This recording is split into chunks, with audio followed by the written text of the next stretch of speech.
Bonjour à tous, j'espère que vous allez bien. Alors je sais ce qui vient de se passer chez vous. Vous avez vu cette vignette avec cette seringue un petit peu énigmatique. Vous avez vu ce titre, hein, les plants de tomates poussent comme des fous si vous les injectez avec ça. Et vous vous êtes dit, il faut absolument que j'aille voir cette vidéo. Eh bien c'est exactement ce qui m'est arrivé hier. Je me baladais sur YouTube et je vois une vidéo qui a fait presque 2 millions de vues en une semaine et qui propose un produit miracle pour faire pousser les semis de tomates. Alors évidemment j'ai été voir de quoi il s'agissait. Et là j'étais très déçu puisque en fait dans cette vidéo, je vous mettrai peut-être le lien en description, on voit trois techniques, trois méthodes pour soi-disant faire pousser les plants de tomates très très vite, et il se trouve que les trois méthodes qui sont indiquées sont trois méthodes tout à fait inefficaces. Alors pour pas que vous ayez à dire rejoindre le rang des 2 millions de gens qui ont déjà vu cette vidéo, je vais vous donner pourquoi les indications, pourquoi ces trois méthodes ne fonctionnent pas, et puis je donne à la fin une méthode qui elle peut tout à fait fonctionner et vous permettra de faire pousser vos plants de tomates de façon gratuite et de façon efficace, puisque les trois méthodes indiquées dans cette vidéo ne sont pas du tout efficaces. Alors la première méthode indiquée dans cette vidéo, c'est un mélange d'eau et de lait, donc un mélange à 10% de lait et 90% d'eau, donc une solution de lait et d'eau. Et d'après cette vidéo, si vous mettez ce petit mélange dans vos semis de tomates, vous allez les booster, ils vont pousser beaucoup plus fort. Alors c'est à moitié vrai, c'est souvent comme ça les fausses rumeurs sur Internet, il y a un peu de vrai, un peu de faux. En fait, le lait, ça peut être un agent intéressant pour lutter contre certains problèmes. Ça peut par exemple lutter contre l'oïdium, si vous avez vous savez, sur les cucurbitacées, souvent on a des feuilles blanches, des petites taches blanches sur les cucurbitacées, eh bien le lait peut avoir un effet antifongique, et dans ces cas-là, on peut vaporiser une solution de lait à 10% effectivement pour faire partir l'oïdium. On peut parfois utiliser le lait, une solution de lait et d'eau, pour lutter contre ce qu'on appelle le cul de la tomate, le cul noir de la tomate, parce que parfois la tomate manque de calcium, et en rajoutant un peu de lait, on évite ce problème de cul noir. Mais le mélange de lait et d'eau ne fait absolument pas plus pousser les plants de tomates qu'un arrosage classique. Donc, première chose, la première solution proposée dans cette vidéo, un mélange de lait et d'eau, ça ne fonctionne pas, ça ne servira à rien, et pour le coup, ça va plutôt vous attirer des petits soucis. Vous allez avoir des développements de champignons, vous allez avoir des odeurs pas très agréables, parce que le lait qui fermente, c'est quand même, ça sent pas très bon. Donc, il faut effectivement éviter d'utiliser cette solution. En revanche, si vous avez des restes de lait ou même des ferments de yaourt quand vous mangez un yaourt, vous pouvez tout à fait les mettre dans votre eau d'arrosage, mais quand vous mettez quelques millilitres de lait ou de ferment de lait dans un arroseur de 10 litres, vous allez avoir quelques nutriments en plus, mais c'est pas du tout une solution spécifique pour engraisser les plantes. Deuxième solution indiquée dans cette vidéo, on vous parle de l'eau de riz. On vous dit que si vous récupérez l'eau de riz, vous mettez un peu de riz avec de l'eau et que vous faites mélanger vous laissez mariner pendant 24 heures, vous allez avoir un effet boostant sur les plantes de tomates. Et là encore, alors l'eau de riz, pourquoi pas. L'eau, en général, tout ce qui est eau de cuisson, eau des légumes, eau des pâtes, eau de riz, si vous ne salez pas cette eau, vous pouvez tout à fait la récupérer dans votre arrosoir et il y aura un petit apport de nutriments, parce que quand vous faites cuire des pâtes, vous avez un peu d'amidon qui va se dégager dans l'eau, et l'amidon, ça peut un petit peu booster les plantes. Pareil pour le riz, vous allez avoir des oléoéléments, des choses comme ça. Donc si vous ne salez pas l'eau des pâtes, l'eau des plantes ou l'eau des légumes, quand vous faites bouillir des légumes, faut pas trop les faire d'ailleurs, parce que plus vous les faites bouillir, plus vous perdez de nutriments. Mais tout ce qui est eau de cuisson, vous pouvez tout à fait la récupérer si elle n'est pas salée, la mettre dans un arrosoir, et là arroser vos plantes avec, mais ça n'a pas un effet énorme sur la pousse des plantes. Vous allez apporter quelques petits éléments en plus, mais rien d'important. D'ailleurs, à propos de récupération des eaux, puisqu'on a parlé d'arrosage récemment, ça peut être aussi une solution intéressante à chaque fois que vous faites quelque chose dans votre lavabo, d'avoir un seau vide et de récupérer toutes les eaux récupérables quand vous lavez les mains, tout ce que vous pouvez récupérer dans un seau d'eau dans votre évier, dans votre lavabo, le récupérer dans un seau et puis le mettre dans un arrosoir. C'est quelques dizaines de litres d'eau par jour, mais c'est toujours ça de bien récupérer.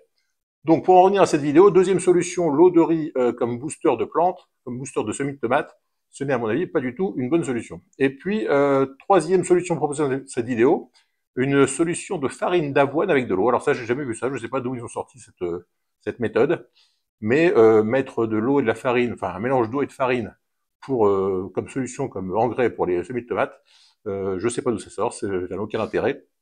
La farine, c'est de l'amidon, donc vous mettez de l'eau et du sucre. Bon, vous allez attirer les bestioles, vous allez avoir des trucs un peu collants, vous allez faire des développements de champignons, enfin, vous n'allez rien faire de bien. Donc, les trois solutions que vous trouvez dans cette vidéo, ces trois solutions à ne surtout pas adopter. Et pourquoi j'ai décidé de faire cette vidéo? Parce que je me suis dit, il y a déjà 2 millions de gens dans le monde qui ont vu cette vidéo en une semaine, et je me dis qu'il y a 2 millions de gens qui vont peut-être essayer, qui vont penser que c'est très bien, qui vont aller sur les forums, sur Facebook ou un peu partout, dire oui, j'ai trouvé la solution miracle. Et non, c'est juste une chaîne YouTube qui veut faire des vues en mettant une vignette un petit peu attractive, un titre un petit peu aguicheur, et donc ça ne fonctionne pas. Alors donc, dire que ça fonctionne pas, c'est bien, mais quelle solution alternative? Comment faire pour booster les semis?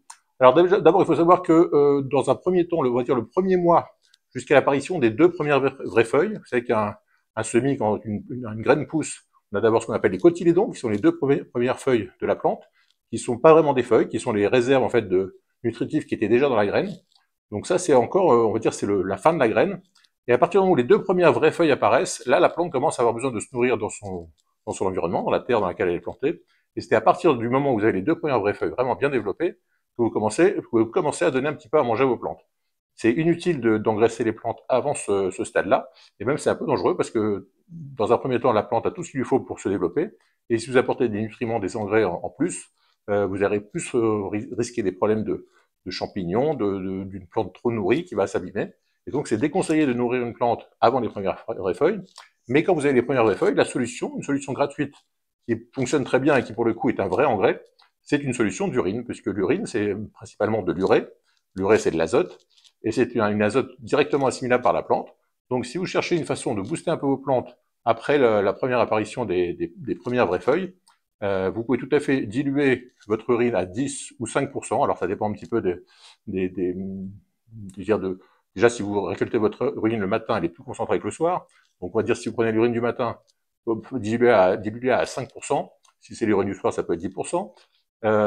Mettez par exemple, si vous avez un godet de tomates, mettez un demi-verre d'eau, demi-solution de ce mélange pour chaque plant, et vous pouvez faire ça tous les 15 jours, et là pour le coup vous allez apporter de l'azote, vous allez apporter du phosphore, vous savez que l'urine c'est très riche, puisqu'en fait ce sont tous les minéraux que notre corps ne garde pas parce qu'il considère qu'il n'en a pas besoin, il les élimine via les reins et via l'urine, donc vous avez dans ce mélange quelque chose de très, très boostant, très fort pour booster les plantes. Donc, en résumé, ne croyez pas toujours les vidéos un petit peu sensationnelles que vous trouvez sur le net, sur YouTube en particulier. Si vous cherchez de quoi booster vos plantes, vos semis, pendant le mois de mars et avril qui arrive, attendez bien que les premières feuilles soient développées. Donnez tous les 15 jours une solution à 5 ou 10% d'urine à vos plants, avec de l'eau à température ambiante évidemment. Et vous devriez avoir, si tout va bien, dans quelques temps, des plants assez jolis à mettre dans votre jardin. Et d'ailleurs, cette solution d'engrais à l'urine, vous pouvez la continuer pendant toute la saison de croissance, tous les 15 jours. Apportez donc, si vous avez un arrosoir de 10 litres, vous allez mettre 1 litre d'urine, c'est à peu près ce qu'on produit chaque jour, 1 litre et demi d'urine. Vous allez mettre dans votre arrosoir avec donc 9 litres d'eau, et vous allez avoir une solution à 10% qui va être très boostante. Simplement, n'en donnez pas trop, parce que comme toute chose, l'abus en toute chose nuit. Et donc, si vous donnez ce genre de mélange tous les 15 jours à vos plantes, notamment les cucurbitacées qui aiment beaucoup les engrais, être une solution très enrichie, et ben vous aurez des plantes qui pousseront très très bien. Testez-le. Je sais que parfois on a des petites réticences, on se dit, oh ben non, si je prends des médicaments, si j'ai mangé trop salé, etc. Mais non, c'est une solution qui vraiment, que je fais depuis des années, que j'ai testé depuis des années, qui fonctionne très très bien. Et si vous voulez voir le comparatif, faites un plan d'un côté sans apport régulier d'eau mélangée à l'urine, et puis un autre plan à côté avec cette solution tous les 15 jours, et vous verrez que la différence sera assez flagrante. Voilà donc pour cette petite réaction à cette vidéo sensationnelle que vous avez peut-être vue. Si vous souhaitez la voir, bon, je vous mettrai le lien en description, mais vous n'allez rien apprendre de très intéressant. Mais je me dis que si parmi les 2 millions de gens qui ont vu cette vidéo cette semaine, mais il y en a quelques milliers qui voient cette vidéo, et ben déjà ils essaieront pas de faire des choses qui servent à rien, et puis ils auront une solution plus efficace pour booster leur semis. Voilà, c'est tout pour aujourd'hui. Si vous avez des questions, des commentaires, c'est juste en dessous dans la section commentaires. Si vous avez aimé cette vidéo, évidemment, n'hésitez pas à mettre un petit pouce bleu. Et puis, on se retrouve très bientôt pour de nouvelles aventures. Bye bye!